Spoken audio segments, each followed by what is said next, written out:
Regresando a la pregunta 21, debemos profundizar en lo que es la verdadera fe.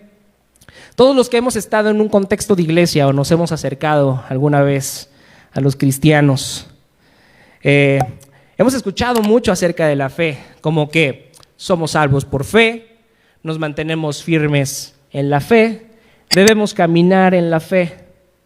¿Pero qué significa todo esto? ¿Qué significan estas palabras? ¿Se dan cuenta cómo muchas veces podemos utilizar frases como si fueran un cliché, como si fueran un mantra? Y a veces ni siquiera comprendemos el significado de lo que estamos diciendo. Entonces tenemos que saber qué es la verdadera fe. Y el Catecismo de Heidelberg da una de las respuestas más claras a esta pregunta. Es una respuesta increíble. Primeramente nos dice que la fe es conocimiento y convicción. La fe es conocimiento y convicción. Para entender mejor esto, me gustaría utilizar unas palabras en latín que fueron utilizadas por los primeros reformadores para explicar un poco mejor los elementos que componen una fe que salva. No pretendo utilizar estas frases para que piensen que soy muy intelectual al traerles aquí palabras en latín. Yo esta información la saqué de libros de personas que realmente son intelectuales, pero creo que estas frases nos van a ayudar a comprender mejor los elementos que componen una verdadera fe y al pronunciarlas, que seguramente las pronunciaré mal, pues eso va a hacer que se queden estas frases en su memoria. La primera frase es notitia. ¿A qué le suena notitia? A noticia, ¿verdad? Y esa es prácticamente la idea. Una noticia tiene un contenido, una información, la cual debemos entender para saber si podemos o no creer en ella. Les quiero dar un ejemplo. Tenemos la noticia de que el 15 de febrero llegaron vacunas contra el COVID a la Ciudad de México. Esa es la noticia. Tenemos que saber el contenido de la información. Ya después veremos si creemos o no que eso es cierto, pero tenemos que saber de qué trata. Una fe que salva no es una fe vacía, una fe en nada. Hay personas que dicen, no importa lo que creas mientras seas sincero.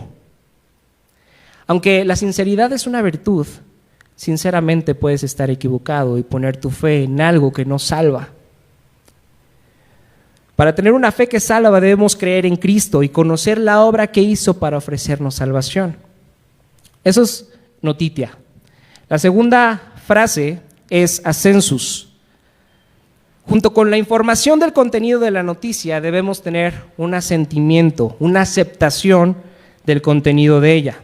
Volvamos al ejemplo de las vacunas. Ya sabemos que llegaron vacunas, o la noticia dice que van a llegar vacunas, o llegaron vacunas el 15 de febrero. Entonces ahora nos toca a nosotros decidir si vamos a creer que eso es cierto o que eso es falso. Para la fe salvadora, no pensamos en que lo que creemos sea un mito. Los creyentes debemos aceptar intelectualmente la verdad de que Cristo es Dios y la verdad de que Él vino a vivir la vida que tú no puedes vivir y vino a sufrir la muerte que tú merecías, pero sobre todo debemos creer que Cristo resucitó entre los muertos. No pensamos que sea un mito, no pensamos que sea una leyenda. Los verdaderos creyentes tenemos que pensar que esto es verdad, que esto es cierto. Si rechazamos lo que el Evangelio dice que es la verdad, entonces no podemos ser justificados. Sin embargo, fíjense esto. La presencia de notitia y ascensus siguen siendo insuficientes para tener una fe que salva. Vayan buscando en sus Biblias Santiago capítulo 2, versículo 19. Santiago capítulo 2, versículo 19. Y notitia y ascensus son insuficientes porque incluso el diablo y sus ángeles poseen estos elementos, poseen estas características. Vean lo que dice ahí el versículo 19. ¿Tú crees que hay un solo Dios? Magnífico. También los demonios lo creen y tiemblan. Satanás es consciente de la información del Evangelio y está más seguro que nosotros de que es cierta. Sin embargo, odia y desprecia a Cristo y jamás va a poner su confianza en Él y jamás va a creer en su justicia porque es su enemigo. Notitia y ascensus son condiciones necesarias para poder tener una fe que salva, pero no son condiciones suficientes. Hay un tercer elemento que debe estar presente para que la obra de Cristo sea efectiva para nuestras vidas. Este tercer elemento se le conoce como fiducia. Esto implica tener una confianza personal en Cristo, pero no solamente intelectual, también incluye nuestras emociones. Cuando en la Biblia hablamos acerca del corazón, no hablamos de ese órgano que se encarga de bombear sangre, sino de ese centro de control donde viven todas nuestras creencias, nuestras emociones, nuestras convicciones y nuestras voluntades. Entonces, fiducia lo que quiere decir es que si tú tienes tu confianza puesta en Cristo, entonces este centro de control tiene que confiar en la obra del Señor, y entonces eso se va a ver reflejado en tus emociones, en tus voluntades, en tus pensamientos y en tus sentimientos.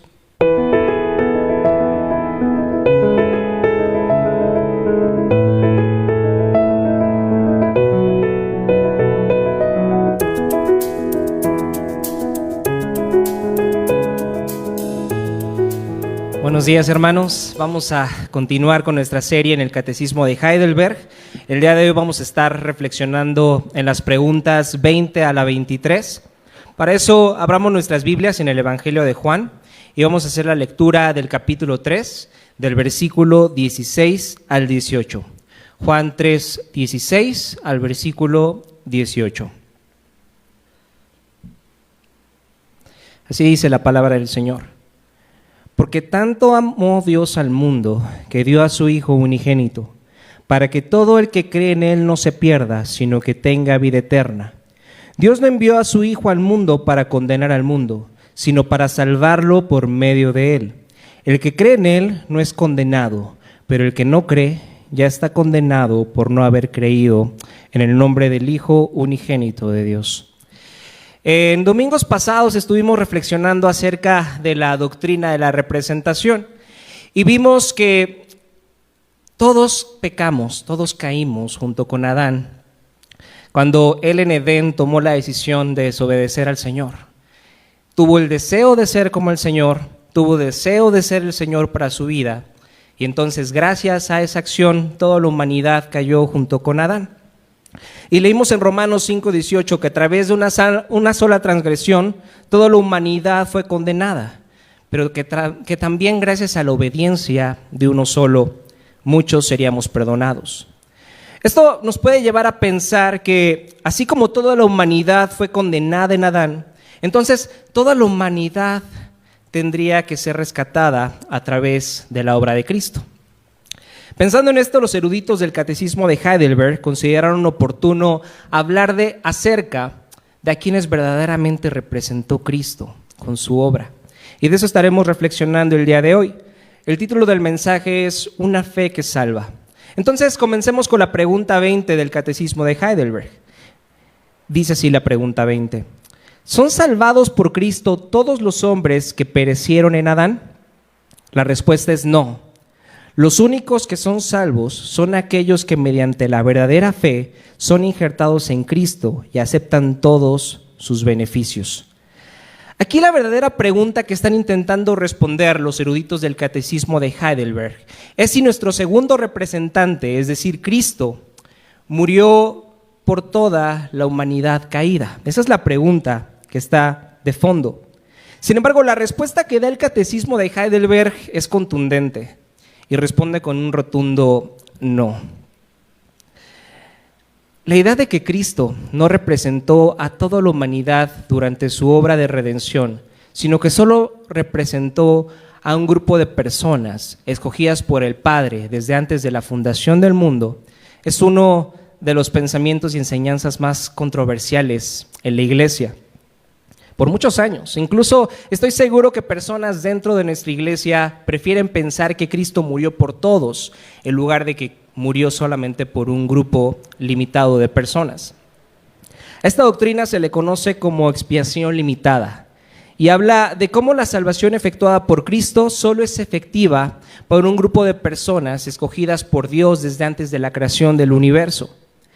Estas personas no fueron elegidas por ser más inteligentes, por ser mejores, por ser más bonitas, o por algún preconocimiento de Dios al saber que responderían positivamente al Evangelio, sino que fueron elegidas de la misma forma que Dios eligió al pueblo de Israel. Vamos a ver lo que dice Deuteronomio, capítulo 7, versículos del 7 al 8. Deuteronomio 7, versículos del 7 al 8. Estos versículos nos describen la razón por la cual Dios eligió al pueblo de Israel. Fíjense lo que dice. El Señor se encariñó contigo y te eligió, aunque no eras el pueblo más numeroso, sino el más insignificante de todos. Lo hizo porque te ama y quería cumplir su juramento a tus antepasados. Por eso te rescató del poder del faraón, el rey de Egipto, y te sacó de la esclavitud con gran despliegue de fuerza. ¿Cuál fue la razón por la cual Dios escogió al pueblo de Israel? ¿Qué es lo que dice Deuteronomio 7? ¿Por qué nos escogió el Señor? ¿Por qué Dios escogió a la nación de Israel? Por amor.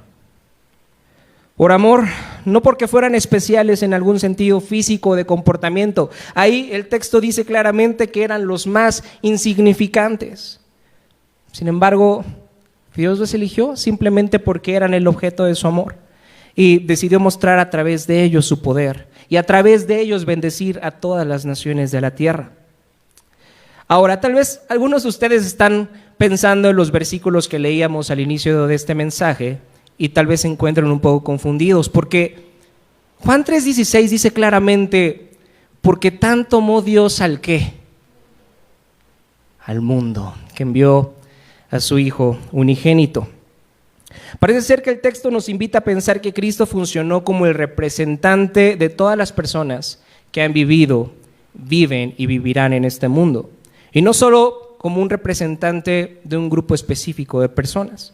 Por lo que creo que es importante que profundicemos en el contexto en el que fueron dichas estas palabras de Juan 3:16 y también a qué se refirió Cristo cuando dijo o cuando usó la palabra mundo. Primeramente debemos mencionar que Cristo utiliza estas palabras en medio de una conversación que tiene con un dirigente de los fariseos llamado Nicodemo, quien estaba sorprendido por todas las señales y milagros que hacía Jesús. Tenemos que recordar que los fariseos eran un grupo de eruditos judíos que no aceptaban a Cristo como su Mesías. Ellos esperaban a un líder militar que pudiera liberarlos de lo que ellos consideraban que era su mayor problema. Ellos consideraban que su mayor problema era estar bajo el imperio romano, bajo el cobro de impuestos del imperio romano. Entonces ellos esperaban a un líder militar que viniera a librarlos de esa opresión. Sin embargo, la idea de un carpintero nacido en una pequeña ciudad de Belén no les hacía mucha gracia. Pero Nicodemo estaba sorprendido por todas las señales que veía en Jesús, por todos los milagros que él hacía, por todas las obras que él hacía, y él estaba seguro de que Dios estaba con él. Y por eso va y tiene esta conversación con Jesús. Y a lo largo de esta increíble conversación, Cristo le explica a Nicodemo que es necesario que las personas nazcan en agua y en espíritu para poder entrar al reino de Dios. Jesús le dice que aquellos que nacerán de nuevo y pertenecerán al pueblo de Dios serán elegidos por el Espíritu Santo, quien obrará en sus corazones para que cuando vieran a Cristo crucificado pudieran depositar su confianza en Él. En este contexto son dichas las palabras que componen el tan famoso texto de Juan 3:16. Entonces, ¿a qué se refiere Cristo cuando usó la palabra mundo? Para ello tenemos que ver ahí mismo en el Evangelio de Juan qué otro uso se le da a esta palabra. Acompáñenme con sus Biblias a Juan capítulo 1, versículo 10. Juan 1:10. Dice, el que era la luz ya estaba en el mundo, y el mundo fue creado por medio de él, pero el mundo no lo reconoció. En este versículo la palabra mundo habla para describirnos a toda la creación, pero también nos describe o habla acerca de aquellas personas que rechazan naturalmente a Cristo como su Salvador. Ahora vean lo que dice Juan 14, versículo 17. El Espíritu de verdad, a quien el mundo no puede aceptar porque no lo ve ni lo conoce. Entonces aquí también tenemos a esta palabra mundo usada para aquellas personas que naturalmente no pueden ver ni conocer a Dios. Pero finalmente acompáñenme a Juan 15, versículo 18 al 19, y creo que este versículo deja claro a qué se refería Cristo con la palabra mundo. Juan 15, versículo 18 al 19. Si el mundo los aborrece, tengan presente que antes que a ustedes me aborreció a mí.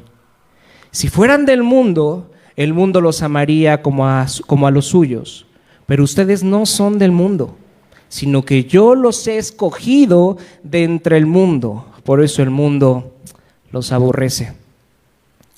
En estos versículos la palabra mundo se refiere al sistema de maldad imperante en la humanidad que se opone radicalmente a Dios. Y en medio de este sistema, Dios eligió a un grupo de personas para que Cristo muriera por ellas. Esto hace aún más increíble el texto de Juan 3:16 a lo que se refiere al amor de Dios, porque el mundo es completamente indigno del amor de Dios. El mundo odia y desprecia a Dios, el mundo se opone a Dios, no quiere tener nada que ver con Él. Sin embargo, Dios amó tanto al mundo que no estuvo dispuesto a perdonar la vida de su propio Hijo. Dio la vida del único que no cometió pecado por los pecadores, la vida del único justo por los injustos. Juan 3:16 no habla acerca de la grandeza del mundo y por qué tendríamos que ser merecedores del amor de Dios, sino que habla y magnifica la grandeza de su amor y de cómo el Señor le pareció más precioso nuestra salvación que la vida de su único Hijo. Si no comprendemos lo indignos que somos del amor de Dios y al mismo tiempo el amor que se nos ofrece en Cristo, jamás podemos entender a lo que habla o lo que quiere decirnos Juan 3:16. Por otro lado, también podemos decir que Cristo usa la palabra mundo para recalcar que la obra salvadora de Cristo no está limitada a un tiempo, lugar o pueblo, como es el pueblo judío, sino que aplica a los elegidos de todo el mundo, sin importar el tiempo donde hayan vivido o a la etnia a la que pertenecen. Vea lo que dice el pastor Kevin DeYoung. Aunque la caída de la humanidad fue universal, la salvación no lo es. Aunque la caída de la humanidad fue universal, la salvación no lo es. Algunas personas les hace mucho ruido pensar en esto. Piensan que decir que Cristo murió únicamente por un grupo de personas es menospreciar el sacrificio de Cristo, ya que pensaríamos que tendría que ser una salvación para todo el mundo, y algunos dicen, eso es menospreciar la sangre y el poder de Cristo. Sin embargo, yo creo todo lo contrario, porque si Cristo murió por todos, tendríamos que preguntarnos por qué no todos son o van a ser salvados. ¿Realmente todas las personas son salvadas? La verdad es que no. Hemos estado reflexionando sobre eso, que va a haber un juicio y que las personas que no pongan su confianza en Cristo van a perecer. No todas las personas van a ser salvadas. Entonces, Jesús no murió por todos porque su sacrificio solo es efectivo para algunos. Y si solo es efectivo para algunos, entonces efectivamente solo murió por algunos. Podemos decir entonces que el sacrificio de Jesús es suficiente para todo el mundo. Cristo es Dios hecho hombre, infinito en poder, infinito en gloria, infinito en deidad. Desde luego que su sacrificio tendría que ser suficiente para cubrir los pecados de todo el mundo, pero no es efectivo para todos. Esa es la palabra clave, no es efectivo para todo el mundo.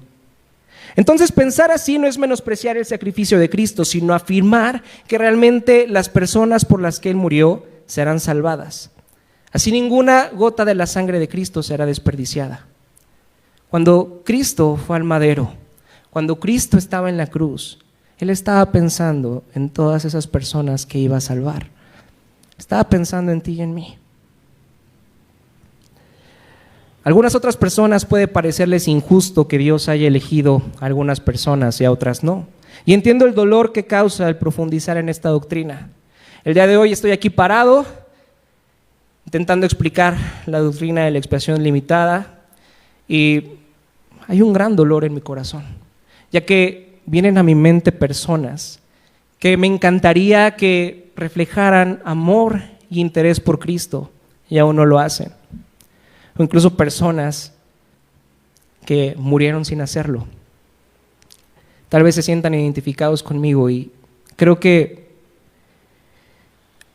aunque es verdad, creo que es verdad que la Biblia enseña acerca de que Cristo murió solamente por un grupo de personas. Aunque creo eso me causa un profundo dolor porque puede haber personas que quiero demasiado que no formen parte del pueblo de Dios. Y creo que es normal sentirse así. Creo que es normal sentir dolor y quebranto por el pecado y la rebelión que hay en nosotros. Sentir dolor y quebranto por el pecado y la rebelión que hay en otras personas. Incluso el apóstol Pablo se sentía así. Vayan a Romanos capítulo 9, versículo 2. Pablo también enseñó acerca de la doctrina de la expiación limitada. Y vean sus palabras de dolor al pensar en esto. Romanos 9, versículo 2. Me invade una gran tristeza y me embarga un continuo dolor. Desearía yo mismo ser maldecido y separado de Cristo por el bien de mis hermanos, los de mi propia raza.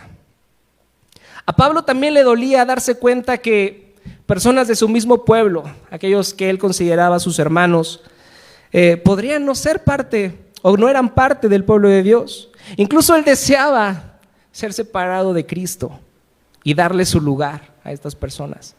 Eso es un reflejo del dolor sincero que sentía Pablo. Y no está mal sentir tristeza cuando alguien parece no ser elegido por Dios. Pero lo que está mal es reclamarle a Dios alguna clase de injusticia. Él siempre es justo y nunca puede hacer algo que sea injusto. Pensamos así porque en el fondo creemos que todos merecemos gracia, pero no es así. ¿Qué significa la palabra gracia? Algunos la traducen como favor inmerecido. Sin embargo, yo creo que la palabra gracia tiene un significado mucho más profundo. Es recibir un favor, es recibir un regalo cuando mereceríamos absolutamente lo contrario. Merecemos el infierno. Gracias a la obra de Cristo somos merecedores del cielo. Merecemos ser esclavos de nuestro pecado. Gracias a la obra de Cristo, Él nos da la libertad. Merecemos estar separados de Dios como nuestro corazón anhela. Sin embargo, gracias a la obra de Cristo, viviremos una eternidad a su lado. ¿Se dan cuenta lo que es gracia? Es un favor, un regalo, cuando mereceríamos absolutamente lo contrario. Todos merecemos el justo juicio de Dios, de eso hemos estado hablando domingos anteriores. Sin embargo, a Dios le pareció bien ofrecerle salvación a algunas personas, y esto jamás será un derecho, sino una bendición. Pablo también aclara eso ahí mismo en Romanos 9, pero ahora vayan al versículo 14. Y Pablo hace esta pregunta retórica. Vean lo que dice: ¿qué concluiremos?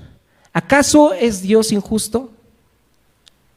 Pablo era un excelente maestro, y un buen maestro, ¿verdad, Uriel? Se tiene que adelantar a las preguntas que puedan tener sus alumnos para poder responderlas y que no quede ninguna duda.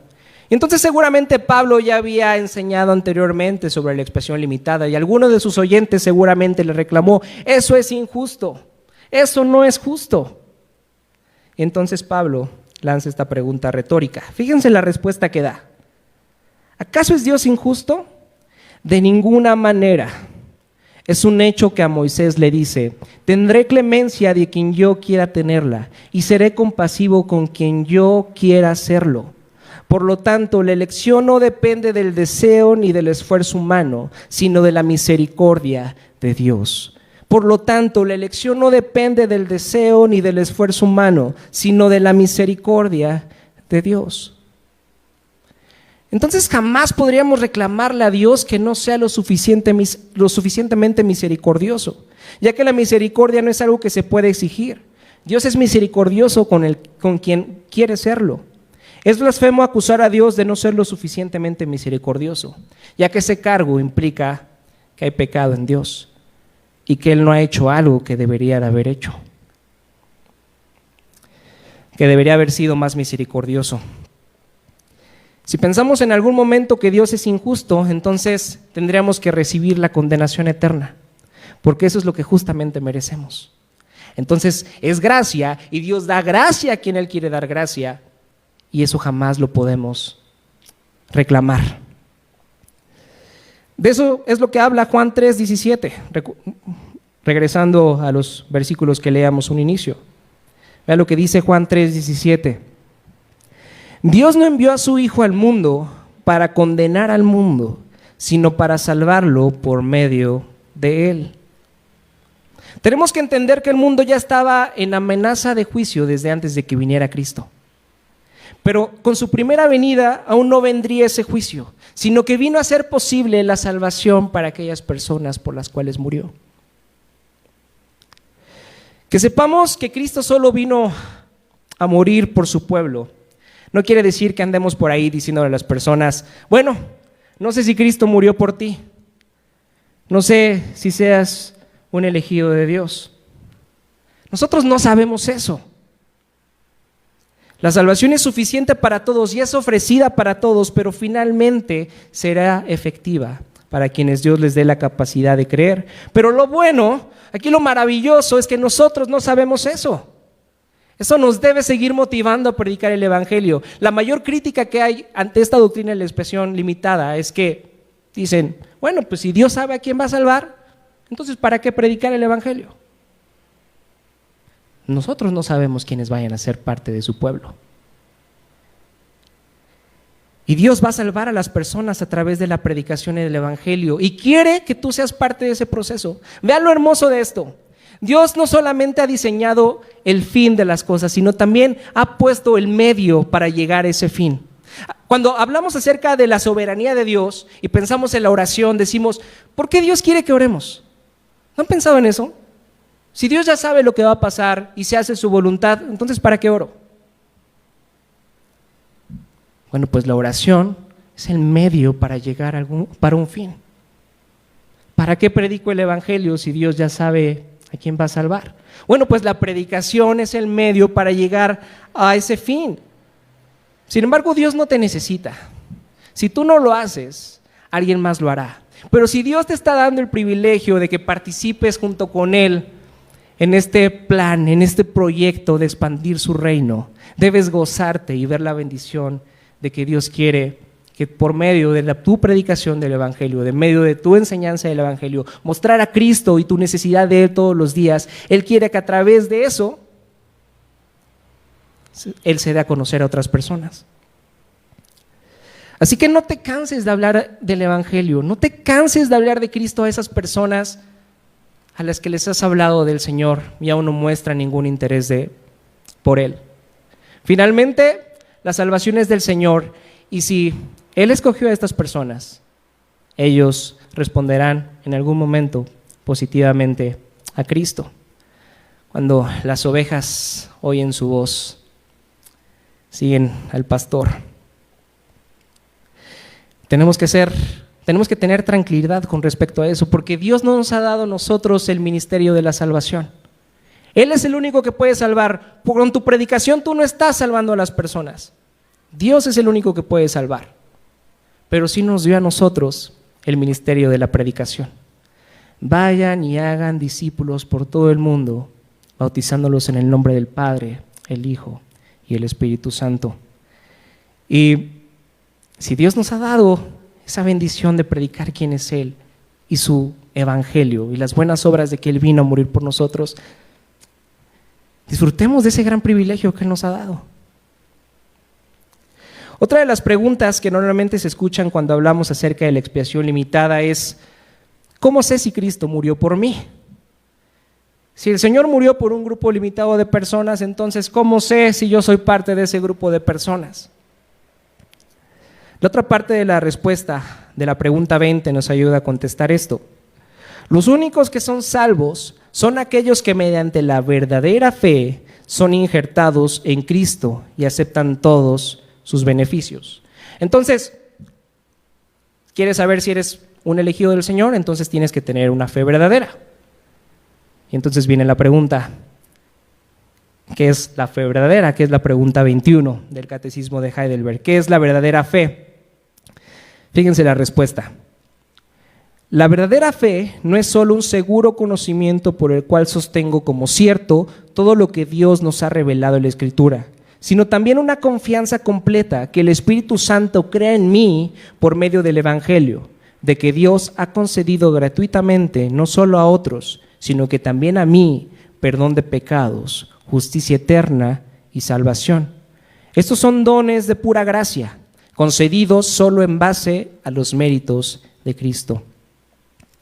La fe en la obra de Cristo es lo único que nos puede reconciliar con Dios y hacernos merecedores del logro de su salvación. No hay nada que podamos hacer o dejar de hacer para agradar al Padre. No tenemos esa capacidad. Lo único que fue capaz de agradar al Padre es la obra de su Hijo. Y si tú pones tu confianza en esa obra, entonces estás reconciliado con Dios. Si tú no pones tu confianza en esto, si no tienes fe, entonces estamos muertos en nuestros delitos y pecados, como Jesús se lo explicó a Nicodemo, ahí en Juan 3, versículo 18.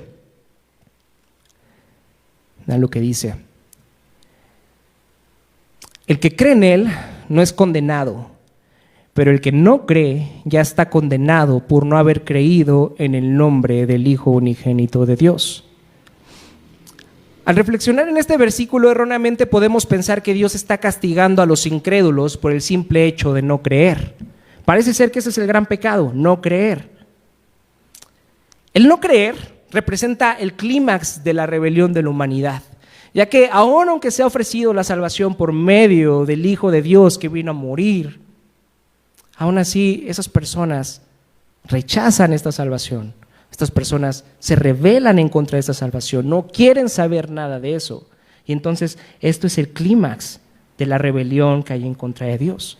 Cristo vino a un mundo que ya estaba condenado por el pecado. Su incredulidad es solo el reflejo de su verdadero deseo de no querer tener ningún tipo de relación con Dios. Eso nos debe dar un poco de paz pensando en esto de la expiación limitada, porque es una realidad que las personas que no son salvadas no quieren tener ninguna relación con Dios. Ellos no quieren eso. Tenemos que entender eso. Y aún esas personas estando en el infierno no van a querer reconocer a Dios como su Señor y su Salvador. Regresando a la pregunta 21, debemos profundizar en lo que es la verdadera fe. Todos los que hemos estado en un contexto de iglesia o nos hemos acercado alguna vez a los cristianos, hemos escuchado mucho acerca de la fe, como que somos salvos por fe, nos mantenemos firmes en la fe, debemos caminar en la fe. ¿Pero qué significa todo esto? ¿Qué significan estas palabras? ¿Se dan cuenta cómo muchas veces podemos utilizar frases como si fueran un cliché, como si fueran un mantra? Y a veces ni siquiera comprendemos el significado de lo que estamos diciendo. Entonces tenemos que saber qué es la verdadera fe. Y el Catecismo de Heidelberg da una de las respuestas más claras a esta pregunta. Es una respuesta increíble. Primeramente nos dice que la fe es conocimiento y convicción. La fe es conocimiento y convicción. Para entender mejor esto, me gustaría utilizar unas palabras en latín que fueron utilizadas por los primeros reformadores para explicar un poco mejor los elementos que componen una fe que salva. No pretendo utilizar estas frases para que piensen que soy muy intelectual al traerles aquí palabras en latín. Yo esta información la saqué de libros de personas que realmente son intelectuales, pero creo que estas frases nos van a ayudar a comprender mejor los elementos que componen una verdadera fe y al pronunciarlas, que seguramente las pronunciaré mal, pues eso va a hacer que se queden estas frases en su memoria. La primera frase es notitia. ¿A qué le suena notitia? A noticia, ¿verdad? Y esa es prácticamente la idea. Una noticia tiene un contenido, una información, la cual debemos entender para saber si podemos o no creer en ella. Les quiero dar un ejemplo. Tenemos la noticia de que el 15 de febrero llegaron vacunas contra el COVID a la Ciudad de México. Esa es la noticia. Tenemos que saber el contenido de la información. Ya después veremos si creemos o no que eso es cierto, pero tenemos que saber de qué trata. Una fe que salva no es una fe vacía, una fe en nada. Hay personas que dicen, no importa lo que creas mientras seas sincero. Aunque la sinceridad es una virtud, sinceramente puedes estar equivocado y poner tu fe en algo que no salva. Para tener una fe que salva debemos creer en Cristo y conocer la obra que hizo para ofrecernos salvación. Eso es notitia. La segunda frase es ascensus. Junto con la información del contenido de la noticia debemos tener un asentimiento, una aceptación del contenido de ella.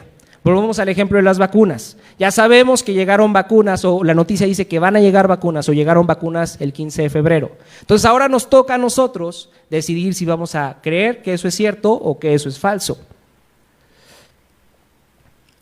Para la fe salvadora, no pensamos en que lo que creemos sea un mito.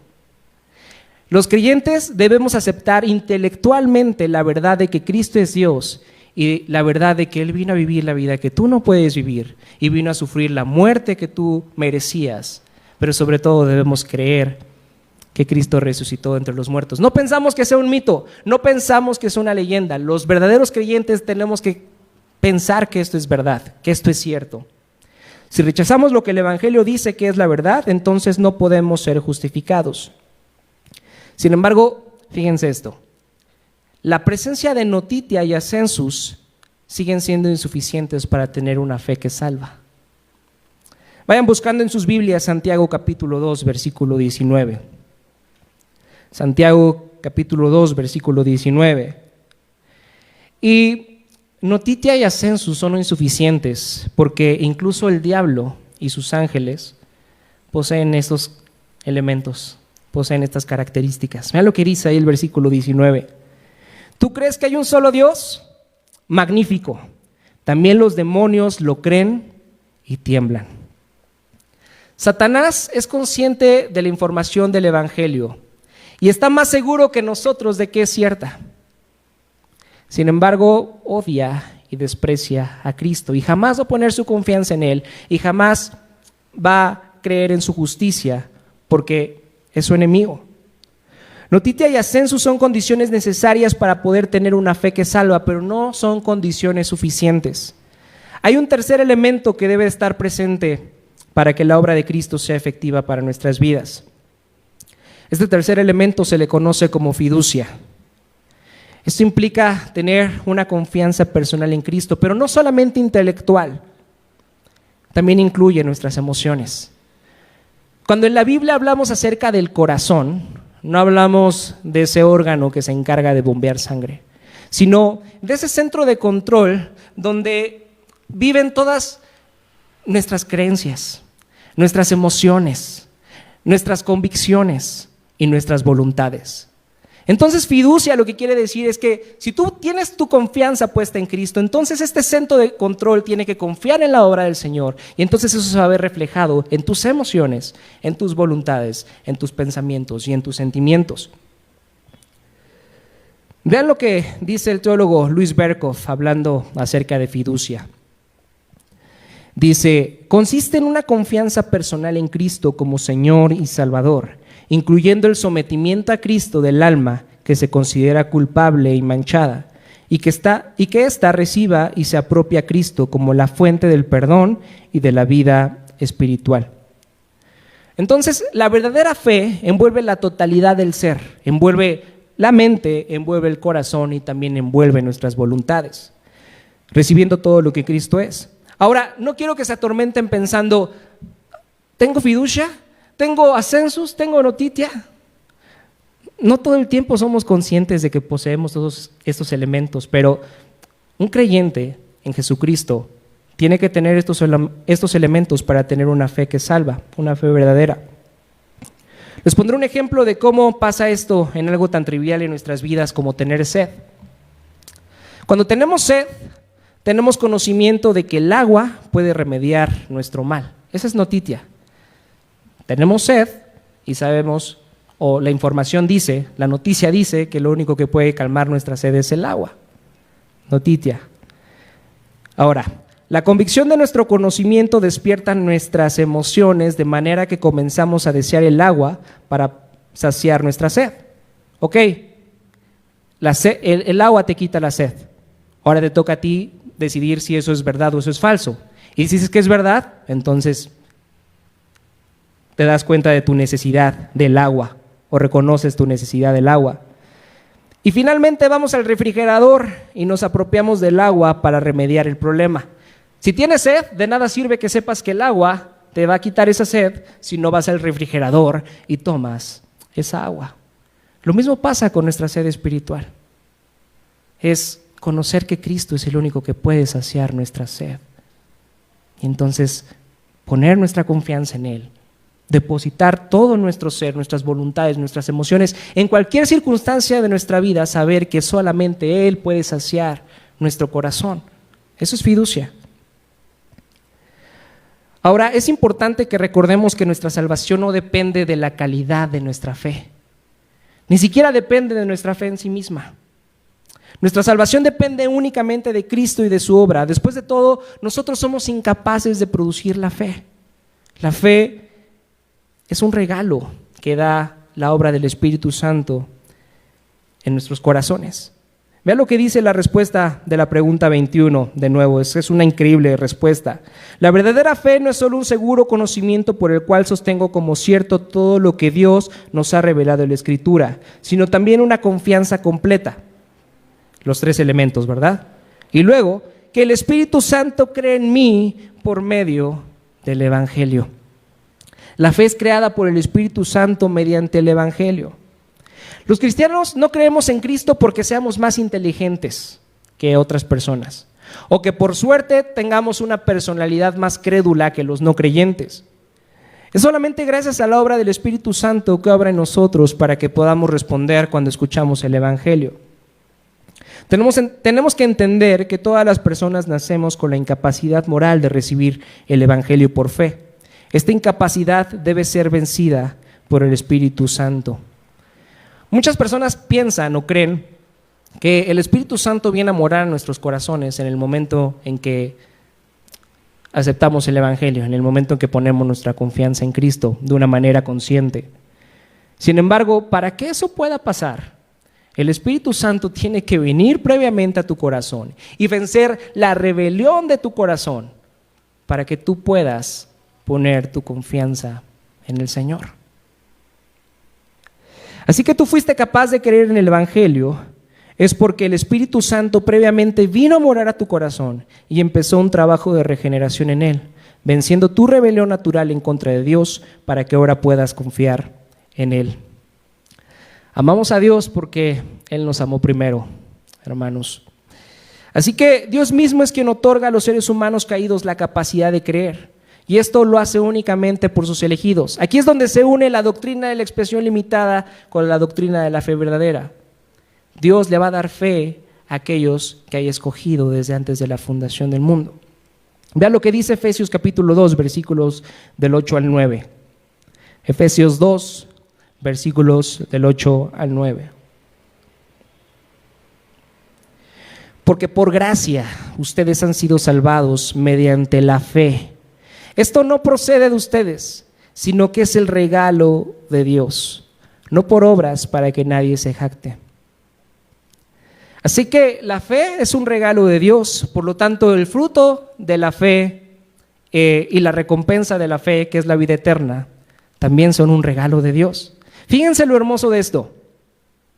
Dios entregó a su Hijo.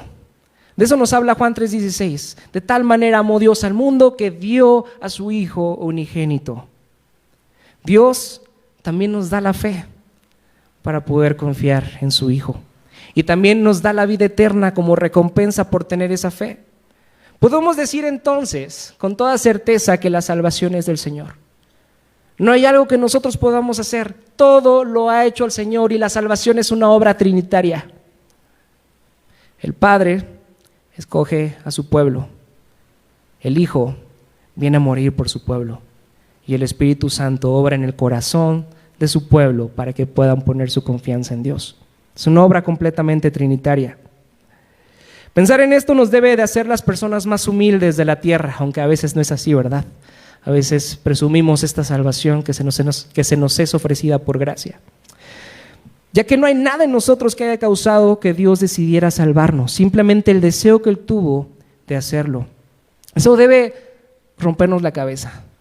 Eso debe de hacernos pensar en el amor tan grande que nos tiene Dios, que pensó en nosotros desde antes de la creación del universo y que pensó en este plan de redención precioso para ti y para mí, a Cristo, a Dios. Con toda la gloria que Él tenía, con todo su poder, decidió humillarse para venir a morir por ti.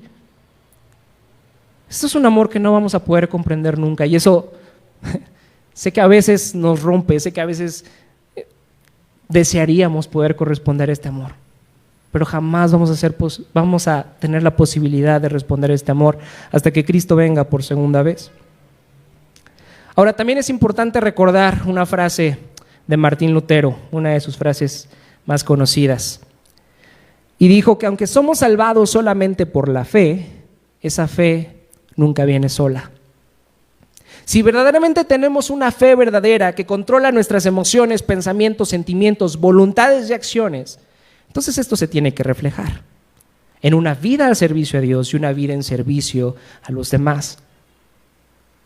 Si tú crees comprender el Evangelio y no te duele el pecado de los demás y no quieres poner tu vida en servicio a ellos, tienes que cuestionar tu fe. ¿Quieres saber si Cristo murió por ti? Entonces debes preguntarte si crees en Cristo como tu Salvador, si crees en el Evangelio como lo más precioso que hayas escuchado jamás. Si la respuesta es sí, entonces debes de estar seguro que fuiste escogido por Dios y que Él te dio como regalo una fe que salva. Finalmente dice la pregunta 22, ¿qué pues debe creer un cristiano? La respuesta es todo lo que se nos ha prometido en el Evangelio, lo cual se resume en los artículos de nuestra indiscutible fe cristiana universal. Lo que nos lleva a la pregunta 23. ¿Qué dicen estos artículos? Creo en Dios Padre, Todopoderoso, Creador del cielo y de la tierra. Creo en Jesucristo, su único Hijo y nuestro Señor, que fue concebido por el Espíritu Santo y nacido de la Virgen María. Padeció bajo el poder de Poncio Pilato, fue crucificado, muerto y sepultado. Descendió al infierno, al tercer día resucitó de entre los muertos, subió al cielo y está sentado a la diestra de Dios Padre Todopoderoso. Desde allí vendrá a juzgar a los vivos y a los muertos. Creo en el Espíritu Santo, la Santa Iglesia Universal, la comunión de los santos, el perdón de los pecados, la resurrección de la carne y la vida perdurable. Amén. Esta respuesta de seguro le resultó familiar, ya que el Catecismo de Heidelberg utiliza el credo de los apóstoles para resumir los artículos en los que al menos debe creer un cristiano. Nosotros recitamos el credo de los apóstoles cada domingo para dar testimonio de lo que la Iglesia del Redentor cree. ¿No sería correcto decir que no hay nada más fuera del credo de los apóstoles en lo que tengamos que estudiar o reflexionar? Desde luego que hay otras doctrinas que no son cubiertas por este credo, pero que también forman parte de nuestra fe. Por ejemplo, hoy hablamos de la expiación limitada y de las características de una fe verdadera. Estos temas no son explícitamente cubiertos por el credo de los apóstoles, pero es importante que como iglesia reflexionemos en ellos. Del mismo modo, el Catecismo de Heidelberg también habla de otras doctrinas y también expresa su postura con respecto a ellas. Pero si estamos buscando un resumen de lo que un creyente debe creer para ser llamado cristiano, no hay mejor punto de partida que el credo de los apóstoles. Desde luego podemos creer más de lo que dice el credo de los apóstoles, pero no podemos creer menos de lo que cubre el credo. Las siguientes semanas estaremos profundizando acerca de cada una de las líneas del credo de los apóstoles, pero ahora podemos estar agradecidos que mientras huíamos de Dios, Él nos buscó. Cuando éramos sus enemigos y no queríamos tener nada que ver con Él, Él nos amó y nos salvó a través de la vida, muerte y resurrección de Cristo, venciendo la rebelión de nuestros corazones y dándonos una fe que salva. Así fue como Dios decidió salvarnos de la muerte eterna, de nuestra vergüenza, de nuestros miedos y temores. y así librarnos de la esclavitud de nosotros mismos. Alza la gloria por siempre. Vamos a orar. Señor, te damos gracias por este amor incomprensible, por este amor tan profundo, por este amor eterno que nos tienes, Padre. Gracias por pensar en nosotros desde antes de la creación del universo. Gracias por venir a nuestro corazón y vencer nuestra rebelión. Padre, tú sabes perfectamente que aún no somos completamente regenerados y aún hay veces en los que te queremos seguir rechazando. Hay veces en las que no queremos nada que ver contigo, Señor, pero gracias porque tú estás renovando nuestro corazón día con día. Gracias porque tu Espíritu viene a vivir en nosotros y nos hace poder poner nuestra confianza en Cristo. Señor, gracias por ese sacrificio precioso. Gracias por venir a vivir lo que nosotros no podemos vivir. Gracias por venir a pagar lo que nosotros no querríamos pagar. Gracias, Padre, gracias por venir a darnos la mejor esperanza de todas.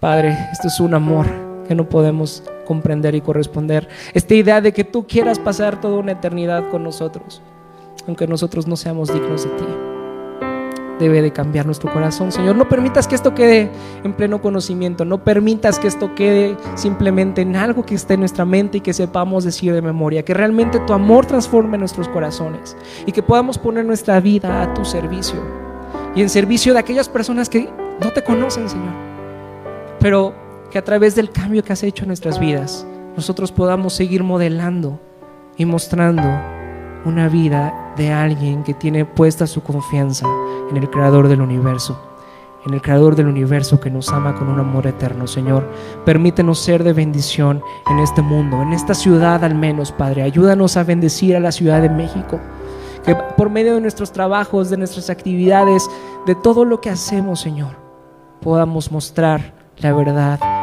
de tu Hijo y que esto cambie y transforme la vida de las personas, Señor. Gracias por este hermoso privilegio que nos das. Gracias por este hermoso privilegio de ser tus hijos. En el nombre precioso de tu Hijo Jesús oramos. Amén.